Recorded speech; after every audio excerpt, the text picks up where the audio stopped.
Indeed it is. Well, I want to welcome all the ones of you that will be streaming this. Welcome to Chapter 4 discussion in The Prodigal God, Timothy Keller's book here.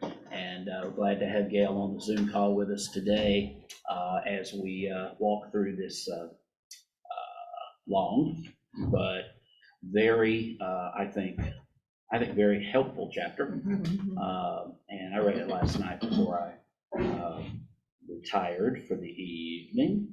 And, it was, we're talking today about redefining lostness. Now I want to go back and on page 54 in your book. And Gail, anytime you want to chime in, just, unmute and scream at me like Carol Garrison does sometimes on Wednesday nights. And that'll be, you got it? All right. Yep. All right, cool. Page 54, the last paragraph. Because the elder brother is more blind to what is going on, being an elder brother Pharisee is a more spiritually desperate condition. How dare you say that, is how religious people respond if you suggest their relationship with God isn't right. I'm there every time the church doors are open. Jesus says, in effect, that doesn't matter. No one had ever taught anything like this before, okay? So that heads us into our chapter for this week. And a little quote there from the scripture, the older brother became angry and refused to go in. So, Carol, yes, sir. I always look to you to get us started here for some discussion points. So the first section here deals with anger and superiority. So tell us what you found helpful that might spur on some discussion here as we open. Well, in that first paragraph, as we have seen, the third parable is about two sons who are in different ways both lost. And I go back to growing up, all you heard about was the younger brother, So, but then on page 56, the second paragraph. However, in this parable, Jesus wants us to discern another, more subtle, but no less devastating form of lostness. Once we have Jesus's deeper definition of sin, we should be able to recognize it. And it is crucial that we do. We call it the elder brother lostness. It brings as much misery and strife into the world as the other kind. It does. And there on that very first page of this chapter, we must always remember that this is the third of 3 parables that Jesus tells, starting with the shepherd and the lost sheep, then the woman who lost the coin, both the shepherd and the sheep, both the shepherd and the woman, act very, very recklessly, leaving the 99, as we would say, and she leaving the other 9 coins unattended. You think about homes back then, you could just walk into somebody's boat and basically take what you want. Recklessly leaving the majority and going after the one who was lost. And so then when we come to read the parable of the prodigal, we see the father doing the very same reckless, what we would call reckless thing, welcoming the younger brother, but also going out to the older brother. Because if it had, I'm sad to say that if it had been me and I was the dad, leave him alone. Let him do his thing. We're going to have our party and he can sulk. I'll deal with him later. Any of you ever said that? I'll deal with him later, or I'll deal with her later. But yeah, so all of that is going on in this chapter, and he is really, you always get the idea that he's telling the crowds this story, but yeah, he's telling the crowds, but He's just he's got a different audience in mind. So that's good. All right, anything else as we continue through? Yes. Yeah, one. Jan, go ahead. How many parables like this Does Jesus use women?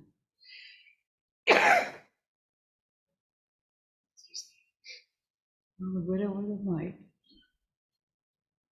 Well, not in the, Just a woman with a coin, maybe. The two, the woman, the widow, well, no, actually, that's not a parable. Jesus is mhm. sitting at the temple treasury when this woman comes up and this widow in her mind, this actually happens, and he uses it It's not a to parable. teach. This may be the only one where he uses the woman whose coin is lost. But she's more in the, Can't think of it. in the role of the father, Yes, rather as one of the Yes. sons. Agreed. The closest I can come is Martha and Mary, Yeah, possibly, yeah. Mhm. And is and that wasn't a parable. That isn't a parable. Okay, Yeah. Oh, well, thank you very much. I appreciate you asking that question. Unfortunately, women don't, I read a proverb a day.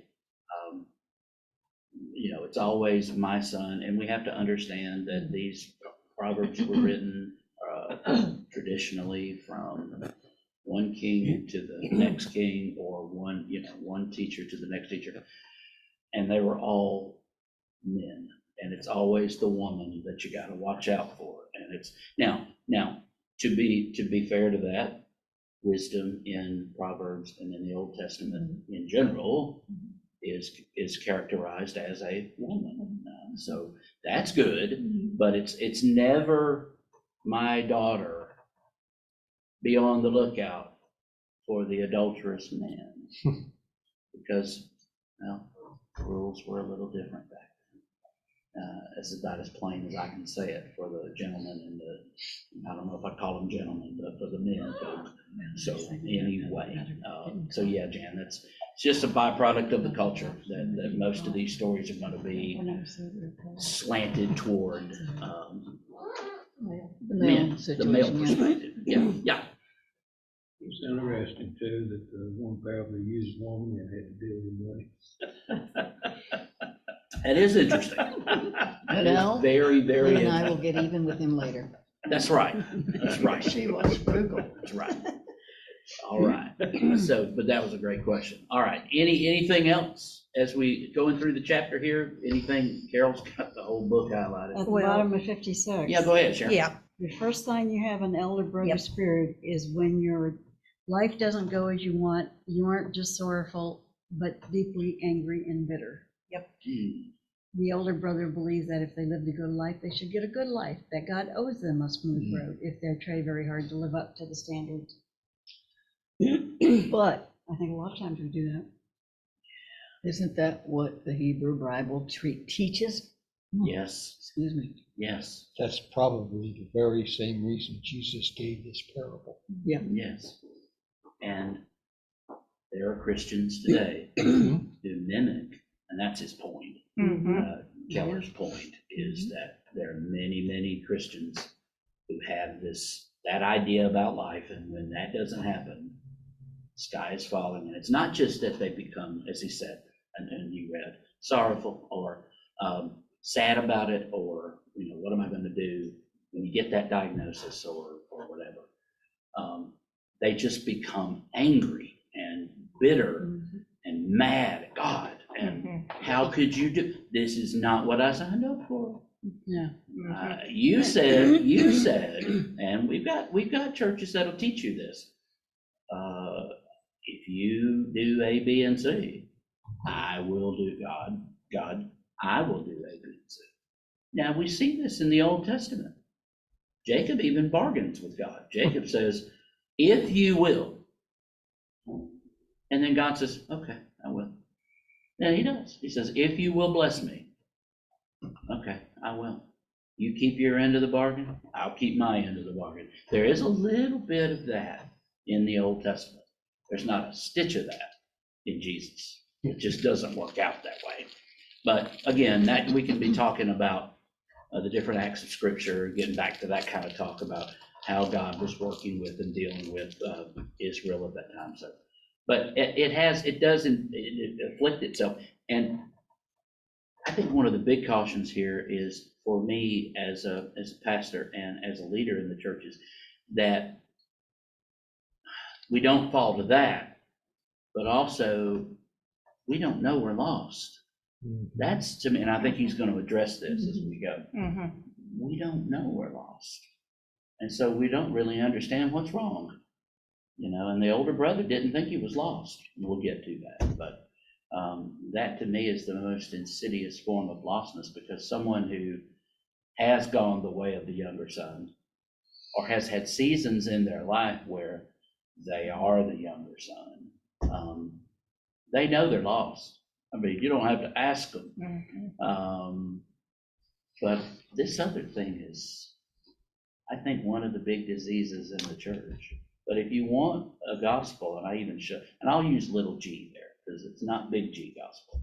If you want a gospel that promises you that God will make your life all hunky-dory if you just sign on, well, we've got plenty of churches that will help you with that. Mhm. Yeah. I mean, plenty. Yeah. Especially if you contribute for the Rolex for the pastor. Or giving the a jet sermon. plane. Yeah, or a jet Plane, plane. yeah. Well, yeah, that won't hurt. But anyway, so, okay.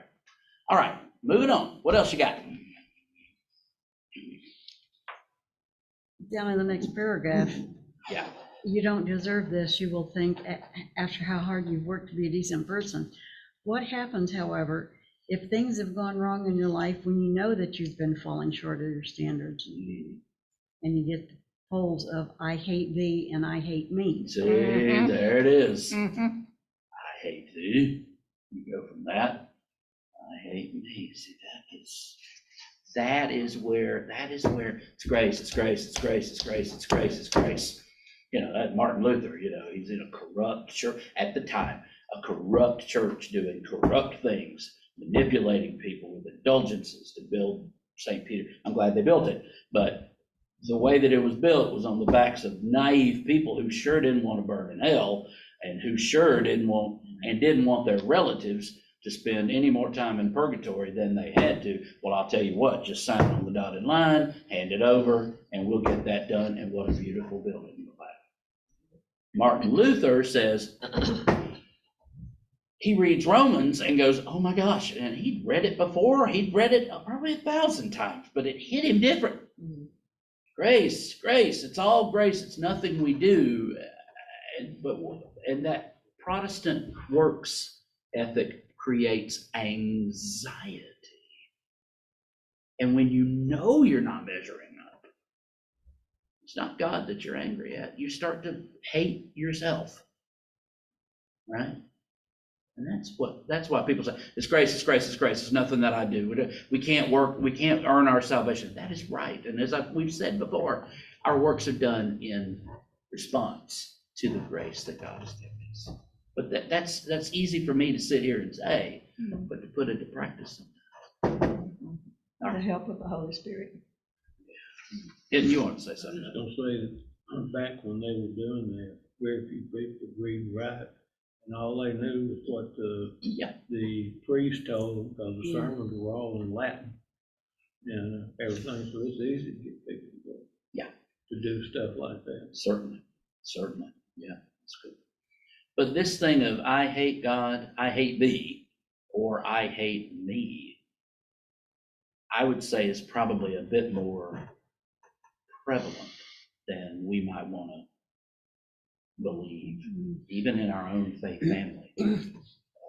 Isn't basically I hate thee, the elder brother, and I hate me, the younger brother? No, I think the point that Keller is saying here is that the elder brother types are both of those, can be both of those. This doesn't have anything to do with the younger brother. Because the elder brother says, hey, I've always done everything. I served you. Right. I did everything. Right. And he's mad because he thought he was earning his way with his works. I hate thee. Right. The younger brother realized when he was sitting in the pigsty and he was hungry, he hated himself. So he went back to the father. Yeah, but that's not what Keller is saying. Okay. He's saying that the elder brother That's true. types, but that's right, types can go from I've done everything and I hate thee. That's what he was saying to the father there. I hate thee. But there can also be in elder brother types this anxiety that they're falling short. That apparently they're falling short because none of these good things are happening to them. You've never so much as given me a goat for me to celebrate with my friends. And if that lingers too long, that hate is then transferred. And the person ends up kind of on a seesaw. I hate thee. Well, I hate me. I can't hate God. It's got to be me. You see the anxiety? You see the anxiety? There is comfort in a reformed, I see it. There's a comfort in a reformed Calvinistic system of theology that it's all grace and it's all up to God. It helps to lessen or even alleviate, or those words are synonyms, or to do away with anxiety about, because I know many Christians, many Protestant Christians who wonder, am I saved or not?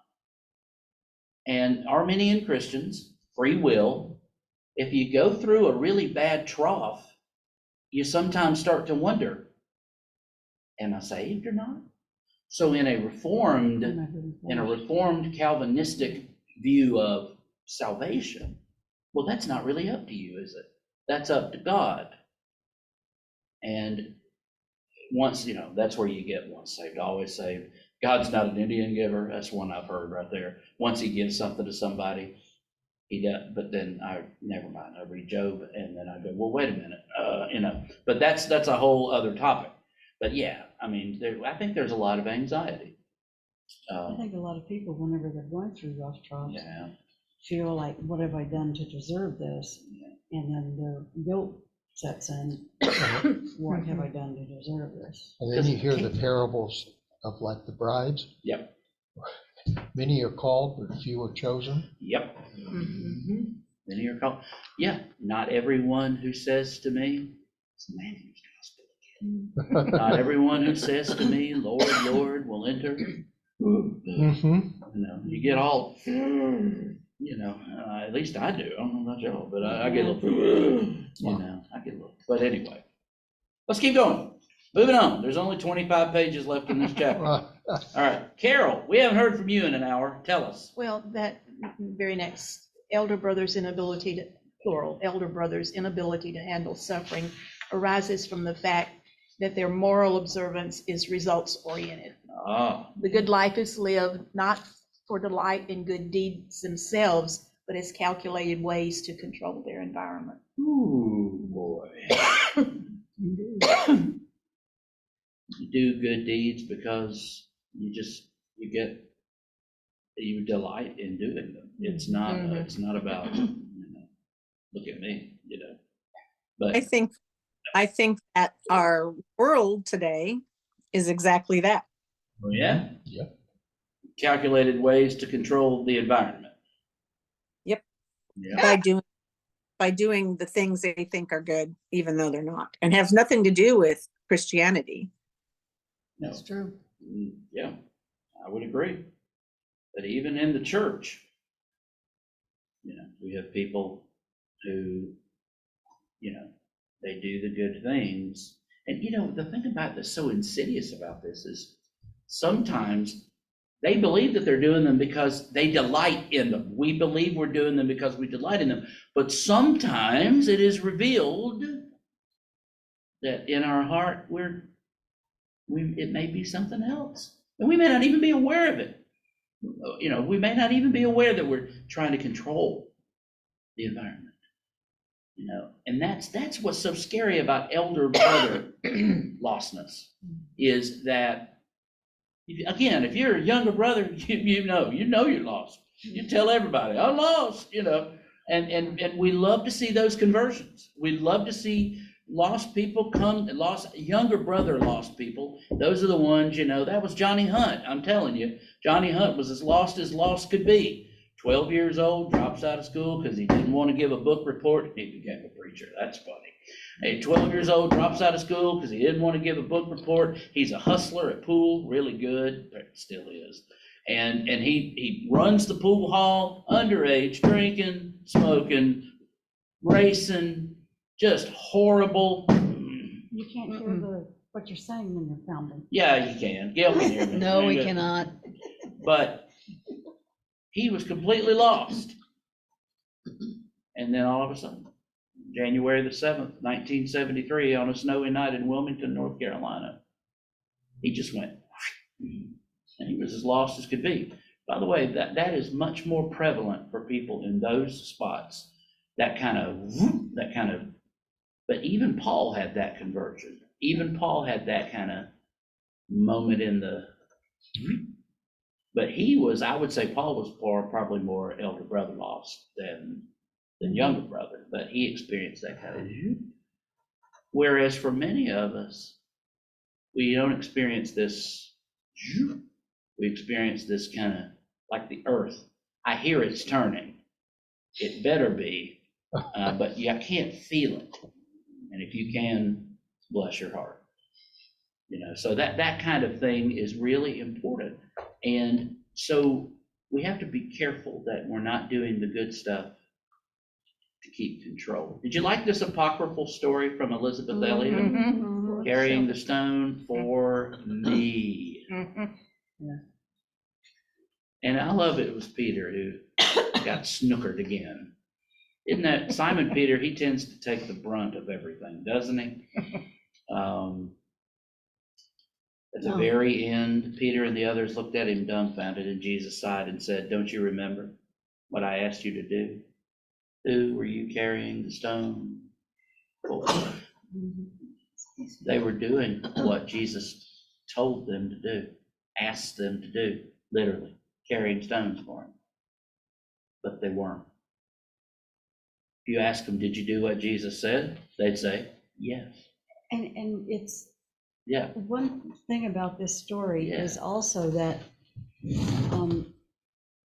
the first time Peter picked up the stone, he picked up the smallest, easiest stone to carry. Mhm. But when he thought he knew what it meant, that he would get a bigger meal, then he picked up the bigger stone. So it was all for selfishness, yeah. Yeah, it was selfishness in both cases, the small one and the large one. Mhm. Yeah. Yeah. So he was carrying the stones, but he wasn't carrying he was them carrying for them. Jesus. Mhm. He was carrying it. But if you ask him, as a matter of fact, he says here, yeah, I did what you told me to do. Yep. But he was trying to control. He was carrying it for himself. But Jesus had to have this lesson for him. It wasn't just him. He's just the poster child for the 12. It was a lesson for all of them that you're not really doing what you're doing for me. Right. All right. And that to me that's hard. And I'm sure it hit like a rock, if you'll pardon the expression, on the Pharisees. Because that's who he was talking to. I think a lot of times nowadays, even now, we have to ask, who are we doing it for? Every day. Yeah. Every day. Yeah. Every day. And for me, every day. All right, moving along. Like Peter, top of 60, elder brothers expect their goodness to pay off. And if it doesn't, we talked about this already, there's confusion and rage. If you think goodness and decency is the way to merit a good life from God, you will be eaten up with anger, since life never goes as we wish. You will always feel that you're owed more than you're getting. You will always see someone doing better than you in some aspect of life and will ask, why this person and not me, after all I've done? And this resentment is your own fault. One of the things about Keller, I'll just, as an aside here, is he kind of beats around the bush. And he doesn't just say what he means, except that he does. This resentment is your own fault. My goodness. It is caused not by the prosperity of the other person, but by your own effort to control life through your performance. The strong undertow of anger this causes may not turn you into a murderer as it did Salieri, but it will constantly cause you to lose your footing in various ways. Salieri, of course, is a reference back to Amadeus. And by the way, it's legend that Salieri had a hand in the death of Mozart. Mozart most likely died from very, very poor health. He had very, very poor health, and there was a serious disease going around then that most music scholars believe he caught and died on top of everything else that he had going on. So, but it makes for a great story. All right. So anyway, moving on. But one thing you have to wonder, I mean, you have to question Yeah. that, who am I doing it for? Yeah. You, for instance, Yeah. you volunteer somewhere Mhm. and you know you're helping. But therein lies the question too, who am I doing it for? My own satisfaction or my own, well, I did this for God, but did I do it for God or did I do it to make myself feel better? Now, even though it does help the other person, Right. whatever you're doing to volunteer will help the other group, the other person, all that. But you still, am I doing it for God or am I doing it to make myself feel better? And therein lies the struggle of the elder brother. Mhm. And that can only be deduced. So something came to my mind. I'll come back to it. Go ahead. Yeah. Yeah. It's As okay. a Go ahead. as a child, I totally just flashed back to accomplishing things that I was asked to accomplish because I knew when I got done, there would be a reward. Oh, yeah. And that goes with you throughout your life, that mentality. And so it has, what I loved about this chapter, and it's not jumping ahead, but just saying that if you're walking with Christ, then that chore or whatever you do, like Sharon was just talking about, Mhm. generally you're doing it for the right reasons. Mhm. And I don't know, because I know since I've been walking and praying and being, active in my Christianity and thinking of others before myself, not like a child who doesn't do that because they don't know. It's just normal for them to act the other opposite way. But since I've been an adult and been in where I'm at this moment, I'm not going to say that I don't ever think, what can I get out of it? But most of the time, I don't think that happens to us. Okay. Okay. Well, I'm not saying we really get a prize or get anything out of it, but then do you think, I mean, our mental whatever, it's not like we even think it through or whatever, but we realize, I'm going to, specifically, Right. I've been volunteering for the co-op because they use my Spanish skills to help the people who come in. I've missed it several weeks and I feel guilty because I haven't gone to help them out like that. But my question is, am I getting the satisfaction of being of use for my own benefit, Mhm. even though it benefits them? Mhm. But am I doing it for my own benefit? What would be your benefit? The satisfaction that I was able to do something. Right. Right. You know, I gotcha. even if it's just personal satisfaction, is that motive Jesus or is that motive self-satisfaction? Mhm. And I can remember times in my life when I've done things because I just wanted to be liked. yes. Yes. He addresses Well, that that as could well. be, am I being, I know they appreciate it, so it makes me feel good, but is that the right motive? Said everything he did, he was trying his best to be liked. Yeah. You Yes. know, I think I took that from him in lots of cases. Especially when I was working, stuff like that. I'd do stuff to try to be liked by the people. Yes. Sharon, I think prayer, deep prayer, discernment, discernment about, deep discernment about our reasons for why we do what we do. One thing that I know that I would never want anyone to do is spend too much time beating themselves up over their motivations. Being aware and discerning, and I know Dr. Keller would not either. Being aware of just the fact that you are aware enough of the possibility that your motives might be or could be sometimes self-serving, you're on the road. You're on the way. You're on the road, because this older brother in this story, no, it doesn't occur to him. But I would say to you that just the fact that you're asking that question that's good. I'm not judging one or the other, it's not mine. But I do the same. I do the same. Yeah. Yeah, John, go ahead, buddy. This Tim Keller died of pancreatic cancer. He did. What, did he already was diagnosed with it when he wrote this book? No, this was Before. several years ago. Because I was wondering some of the insights that he is getting. Because pancreatic cancer is a horrible disease. Yes, it is. Why is it happening? And no one knows. And, I mean, get it.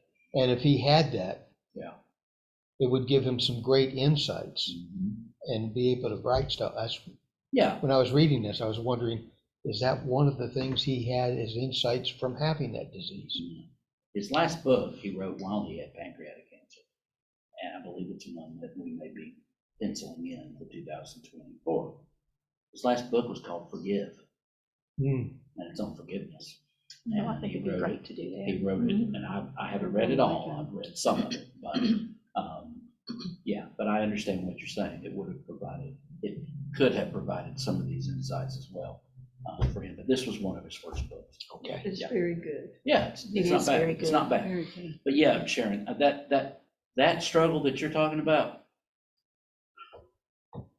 yeah, it's real, and I can say every day that motives, maybe even every couple of hours, for this person, just trying to check my motives and check to see, why am I doing this? That's who am I doing it for? That's the big question. Who am I doing it for? And if we can get that one answered. I agree with you, James, that we're all going to do that. Yeah. But the difference is that we are walking with Christ, and we are doing it out of the goodness of our hearts Yes. to help us. Yeah. So That's our hope. That is our hope. Yeah. And that's what you. right, and I'm saying against what Sharon said. I was No, just I know. No, absolutely, Gail. Yeah. Yeah. So the question is, all right, but it doesn't happen like that all the time. Now, I'm in a Christian vocation. It's my job. Okay. It's more than that. It's so much more than that. But let me give you an example. Okay. And I'll go on record. Okay. I'm saying it, it's recorded and everything. If you think every time I go up to the hospital to visit somebody that I just want to go up there to give glory to God and serve that person that's sitting in that hospital room and doing all that, then yeah, right. It's not always like that. Sometimes you go because you gotta, because they're going to do an evaluation. And they're going to say, sometimes, and then that happens.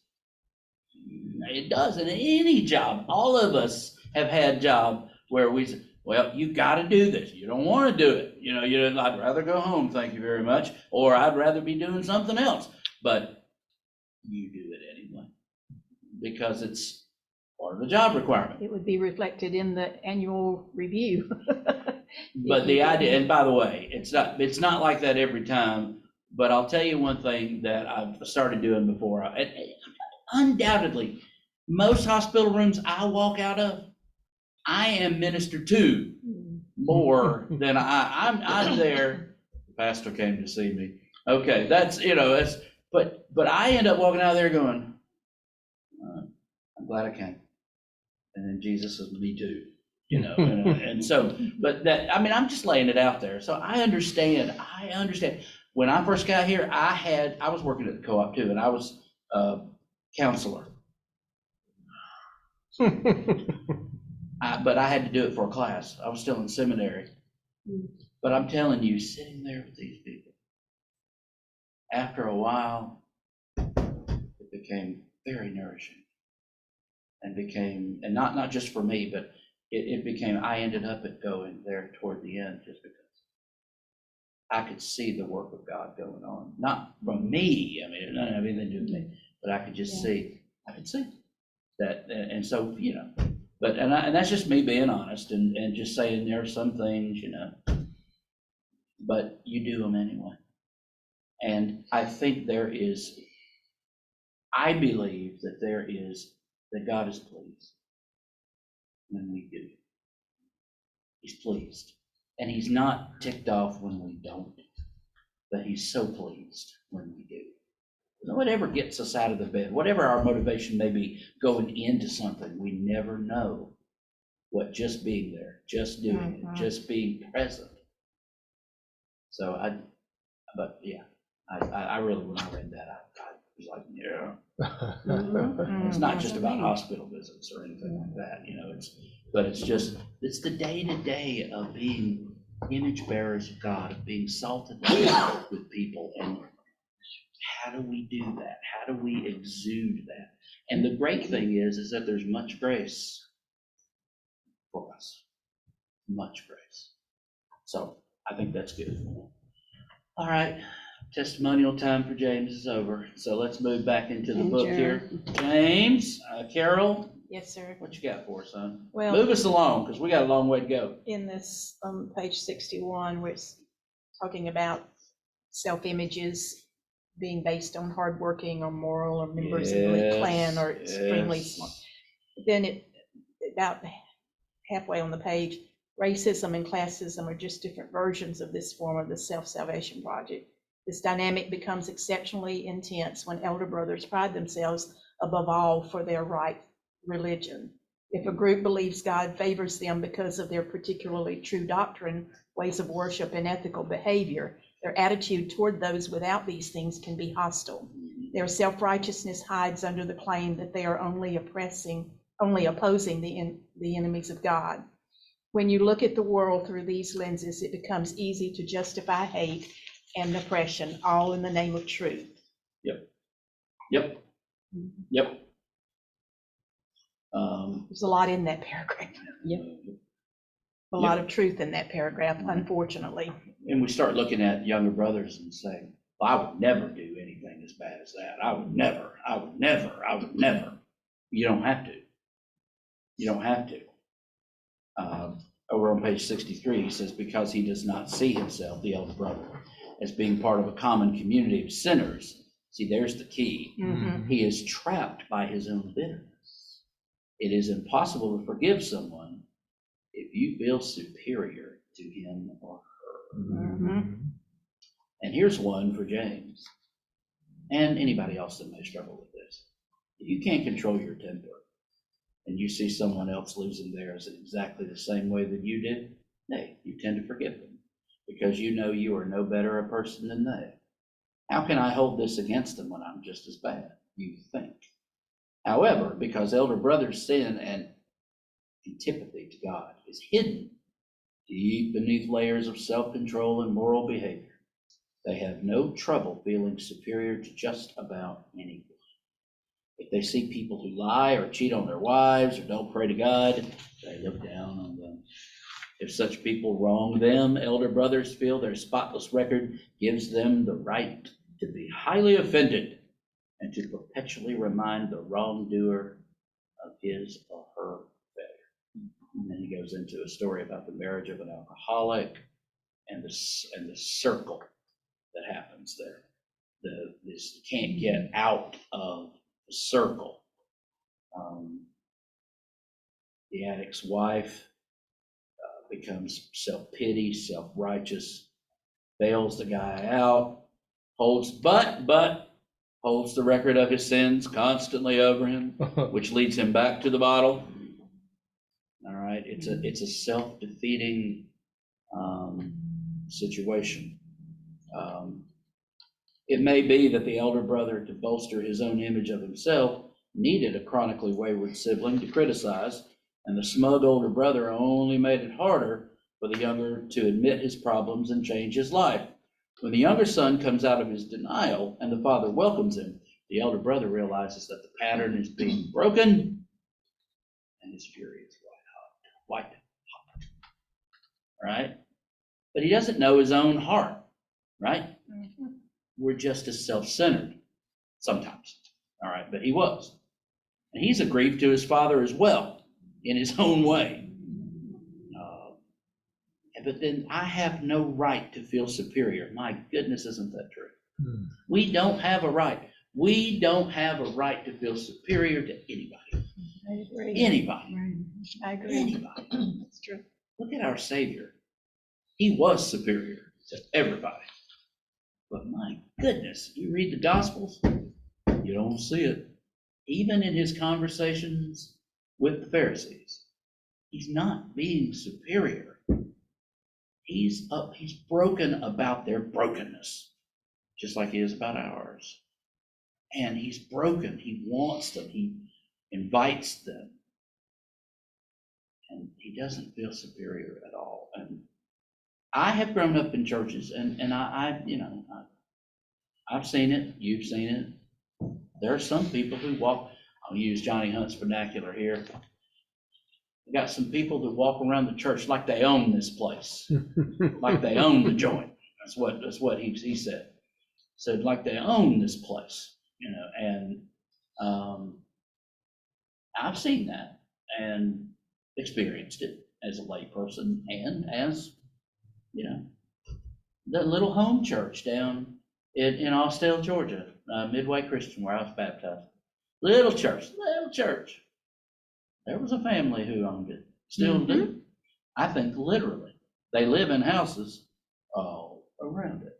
Back then, it was their land. It was a Toomey family, and they lived there, and they're actually, they're on the cornerstone. They were some of the deacons and elders who started that church. They had moved from Texas and came over to that little beautiful plot of land there in Austell and built house number 1, house number 2, house number 3, house number 4, house number 5, and they lived all around. There was never any question as to who was in charge at Midway.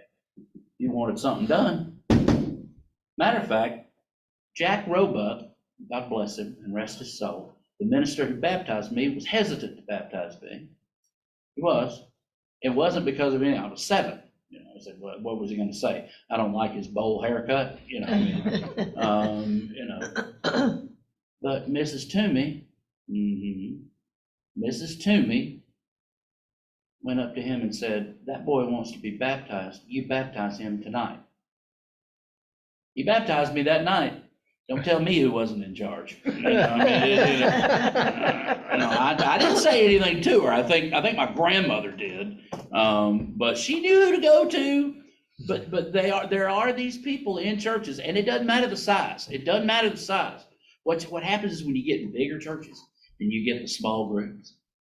Then you have people who are in charge of those small groups. Now, I'm not saying they're teaching it, but the group moves at their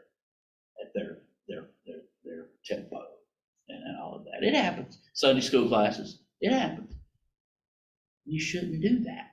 We shouldn't. You have to have leaders, okay? But that doesn't mean that anybody's superior to anybody, right? Especially in the church. I try to be careful to always say, I serve alongside the elders and deacons and deaconesses. I don't want that. I really don't want that. I don't want them to think, here's the minister, and then, it's all of us doing this together. I serve alongside y'all. And so, but anyway, let's move on. Keep us going. Carol, move into the 70s, please. This is a long page. This is a long chapter. Yeah. That is. And lunch is coming. Move into the 70s, huh? Page 70. Yeah.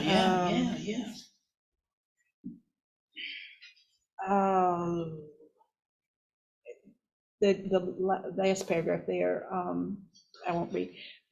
The last sentence, this can and does erupt in shocking ways, and elder brothers may do good to others, but you all read it. Not out of the delight of the deeds themselves, right? Right. Why do you think so many churches are plagued with gossip and fighting? Why indeed? Or why do so many moral people live apparently chaste lives and then suddenly fall into the most scandalous sins? Mhm. Underneath the seeming unselfishness is great self-centeredness. Mhm. Religious and moral duties are a great burden, often a crushing one. Emotional frustrations and inner boredom with life is repressed and denied. My kid's grandmother on their mother's side, she became a deacon at her independent Christian church, which was shocking at the time. She went to a board meeting, and she saw me later that day, and she said, James, I used to think you were kidding. I said, about what? She said, about how people are, how Christians are at board meetings. And I just looked at her and I went, that's all I said. I said, well, I'm glad you got your first lesson. He said, James, they were mean in there. I said, well, yeah, they're invested. And some of them want to really be in charge. And so you add that together, and sometimes it happens. Sometimes it happens. So, yeah, it does. Because religious and moral duties, this is true, are a great burden. To try to live the Christ life in your own steam. There it goes. Mm-hmm. To try to be the kind of person you think you have to be. And there is some of that. I mean, there is. Mm-hmm. But if you're doing it under your own steam, and elder brother followers of Jesus are, most of them doing it on their own steam. But if that happens, then this is what it leads to. It can lead to, you ever wonder, why are all these preachers at these big churches, it's not just happening at big churches, why are all these preachers married 25 years in the ministry for however long, having affairs? Why are they falling out? Well, because there's a lot of pressure. There's a lot of, and I'm not, like I said, I don't want anybody, oh, poor James. No, believe me. There's a lot of pressure, though, just when you're doing it for Jesus and you're doing it with the Spirit's help. But imagine the pressure when you start thinking, I got to do this or nobody's going to do it. It's got to be me. I've got to be this kind of person. Oh, if I could just bust out for one. And then that person that sits on the third pew on the right gives you that look. Maybe things aren't going well at home. And that person, that good friend, you love their husband too, and then they give you that look. And you give it back. And then before long, the church is having a meeting. And 2 marriages and 2 families are rent asunder. Because there's pressure. I can understand a lot of it's abuse of power. I think a lot of it is abuse of power. I think that's a lot of it. But some of it comes with these elder brother types or elder sister types. You can do that. There you go. They can't take the pressure anymore. And if I could just have a release valve, if I could just, and they do it sometimes in the most unhealthy and destructive ways. And because it's a lot of pressure. And then in that same paragraph, it says, this is the reason that sometimes highly moral elder brothers will blow up their lives and to the shock of all who know them, throw off the chains of their obligations and begin living like younger brothers. There's something enticing about that. To just shed the skin of all of that. Oh, to just, yeah. I mean, look, they're having so much fun, And then you get on the other side and it's still hell. It's just a different kind. Yeah. So anyway, the last side of the elder brother spirit is a lack of assurance of the Father's love. There you go. The older son says, well, you never threw me in there. There's no dancing or festiveness about the elder brother's relationship with his father. As long as you are trying to earn your salvation by controlling God through goodness, you will never be sure you have been good enough for him. You simply aren't sure God loves and delights in you. All right, someone carry us on. I think we beat that drum. Since you can't be sure you've repented deeply enough, you beat yourself over what you did. And you don't ever forgive yourself for it, even though God has. Yes. Yes, the treasure chest of trash. Mhm. Yeah. We work so hard just to keep it. And we don't take God at his word. I like in The Chosen, I like when, I can't remember her name, confronted Mary about Tamar. They named her Tamar. Tamar All the confronted names. Mary. Mary confronted her, thinking something about her jewels or whatever. Her pride. And she told her about it, but then she came back to Mary and she said, nobody is as good as you. And Mary said, no. And she said, but you are. You're the only one who hasn't forgiven you. Mhm. And Yeah. and I think a lot of times that's what we do too. God says in his word, I've removed your sins as far as the east is from the west. And that's, don't think they can meet. Last I checked, I don't think they meet. And we don't latch on to that. I remember I was thinking, well, on this line, this is east and this is west. That's not that far. And I'm thinking east to west, that's not that far. But I've been, Well, if you're talking about between Loganville and Monroe, no, it's not. That's what I'm saying, It's not that far at all, actually, not that far. Think No. bigger.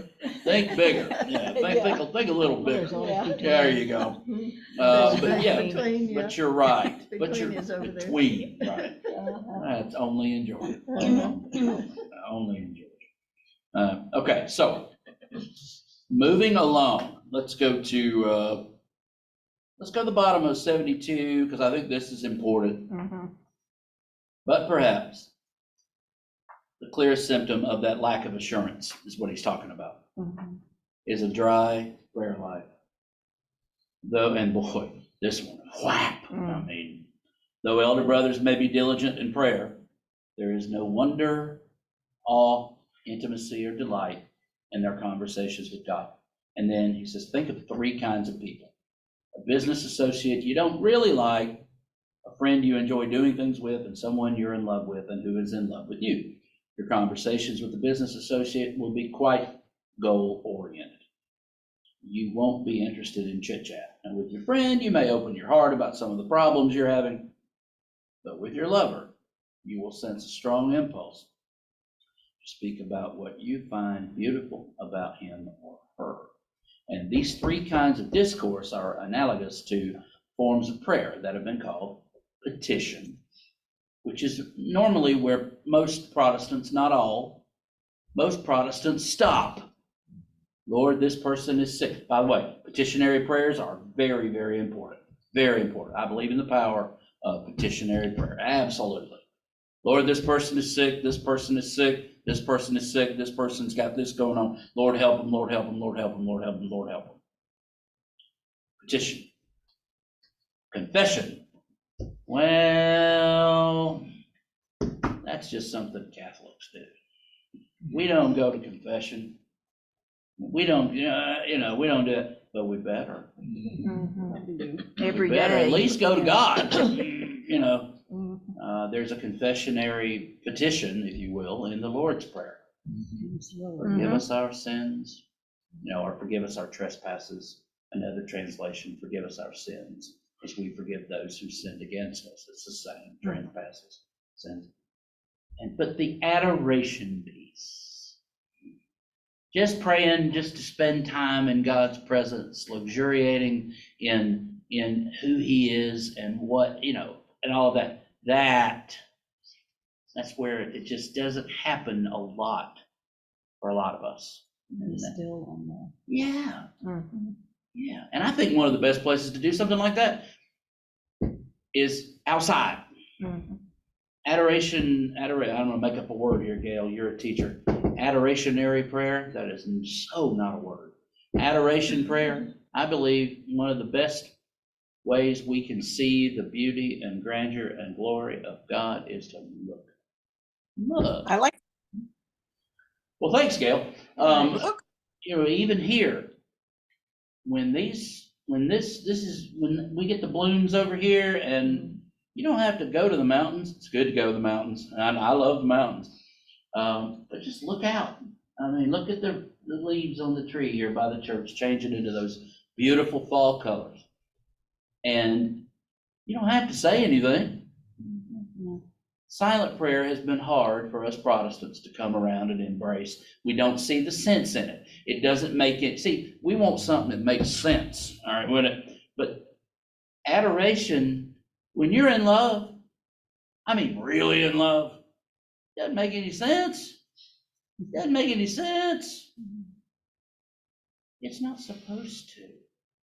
It's a dance between you and the loved. And boy, creation tells of it. Jan, go right ahead. When you said it doesn't make any sense, in that instant, Yes, I ma'am. translated sense to CENTS.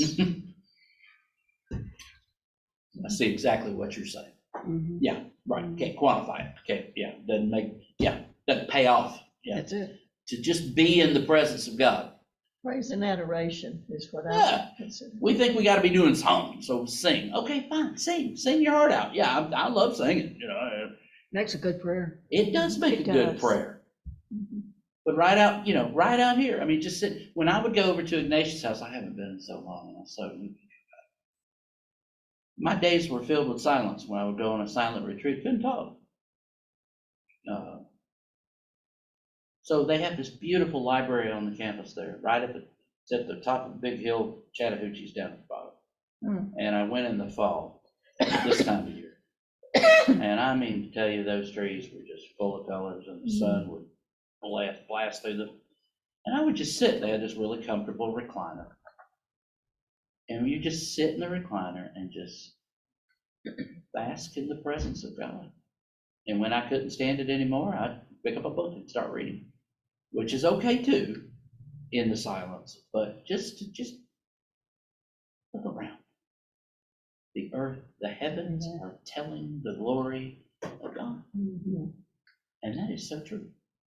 So, and I think we miss it a lot. And, I would say look around at the beautiful architecture. One of the things I admire, when I moved to West Virginia, I'll never get to see Atlanta again. I thought that. What a beautiful city. It is. The skyscrapers, just, you see it as we're coming back. We're on the west side of town. On 20, yeah. Coming back 20. in. And they're a lot higher up than we are Mhm. over here. So when you get to the Six Flags Hill, it's just there. Beautiful at night. It's just right there in front of you. And it's just lit up. And it's just, oh man. It's so beautiful. And I give thanks to God for giving people the education, the desire, the will to create such things. Now I know what's going on. I know the streets are probably not as beautiful as one, depending on the street. But just the landscape. So anyway, I get lost in that. I could really use more adoration myself. Our ability to create is right there in our being the image of God.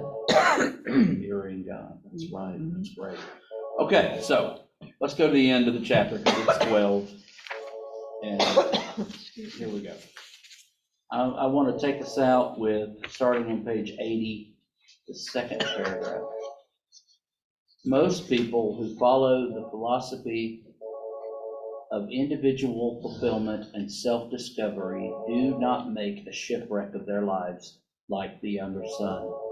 Most religious people who think that God will save them for their moral efforts are not nearly as heartless and angry as this older son. Boy, aren't you glad he said that? Isn't Jesus exaggerating? The answer is no. He is explaining that while most people do not arrive at these extreme places, each approach to life has the seeds of its own destruction in it, which draws its adherents toward the spiritual destinations he describes so well. Jesus' parable creates something of a crisis for the thoughtful listener.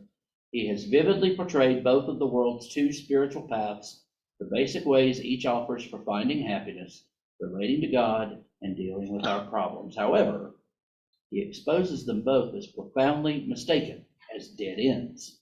He clearly wants us to take some radically different approach, but what is it? And where do we find it? Well, we will find the answer when we realize that Jesus deliberately left someone out of this parable. He did this so that we would look for him, and finding him, find our own way home at last. And we will talk about that next week. So again, hey, Gail's back. Go ahead, Gail. No, I'm just going to say goodbye when we're all done. All right. Well, hey, listen, thanks everybody. Thanks for those of you that are streaming in. Don't forget to hit like, subscribe, and click that bell there for notifications of future videos. And I want to thank everybody for being here today. We'll do this again, Lord willing, next week. Everybody take care and see you next time. Bye, Gail. Thank you. Yep. And I said,